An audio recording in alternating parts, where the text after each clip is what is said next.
Did you know you're in a cult? Apparently, we all are. In fact, it's so easy to start one, even Harvard University has figured it out amongst their own students. Check it out. Here's how I started a cult at Harvard University. That's me right there. This is midnight on a school night. Let me explain. The premise was that every week was a week. The first week was pool week. We swam in pools, we played pool, we played with pool noodles, we played pool with pool noodles, we carpooled, we pooled our money. You get the idea. And since every week was a week, we would choose the new week each Sunday at midnight at a massive ceremony called the Choosening. That right there is the original pool noodle from pool week. We spread the word little by little. So on change week, we changed our clothes, we changed our minds, we changed our answers on midterms, but we also handed out physical change. People said, why are you giving me change right now? I said, it's change week. They said, what's change week? And I said, come to the Choosening. And they did. So this was the Shark Week into Camp Week Choosening, where we formally drew Camp Week as the new week.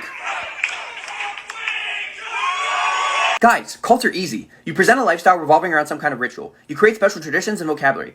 And then it's just community outreach. This is true. This is Strange Normal Verified. And I feel for our country, at least the next generation that is running the country, because absolutely right now what he's doing is correct. He's starting a cult. I'm gonna go move to Alaska and join a cult. But there's a little bit of a negativity that comes with starting a cult. Originally, this idea came from the word culture, which was just a generic term that meant a group of people doing something. Essentially, it progressed into this idea that it was a negative thing. So the history goes that this culture evolved into this more religious style culture of a cultivation of worshiping a god. But truly, it doesn't mean that. It doesn't mean that you're worshiping a specific god. It doesn't even have to be a religion. A cult usually has a systematic devotion to something. The matter spreading from this Big Bang became the galaxies. It separates members from others. It controls members even. It usually has a charismatic leader that is motivated by power, money, or sex, or some kind of gratification. They even prey on susceptible people. They're controlling you. They're not protecting you. People that are emotionally laden with stress of some kind, or they have some kind of problem that they are dealing with in life. People come in and they invite them to the friends group. But the friends group is not exactly what you expect. Not your friends, not your family, not even yourself, Bruce. In fact, this friends group usually discourages critical thinking. So you can have different cults of different kinds. You can have the North Korean cult. That's a cult. You can't leave that country, otherwise you'll be severely punished.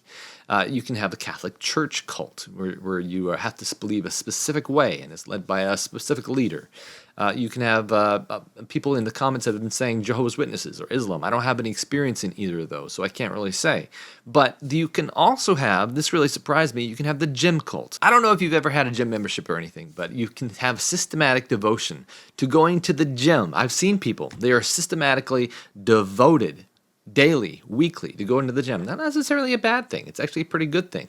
And there are members there at this gym. There are controlled members there. If you leave the gym, then you might not receive the same benefits anymore if you are going away from the gym.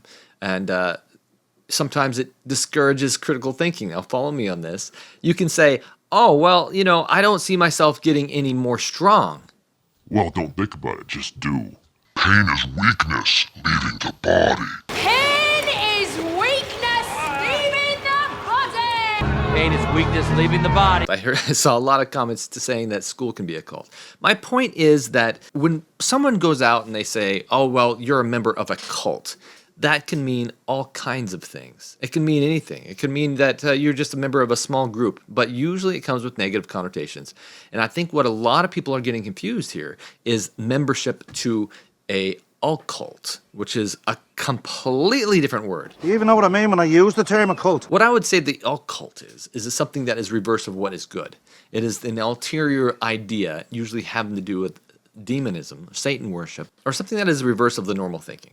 So when you're told you're a member of a cult, just remember and send them this video, because it could be anything, especially those people at Harvard that are about to run your country here pretty soon. But as usual, I want to pass it off to you. What do you think a cult is? Are you a member of it? And give us an example in the comments below.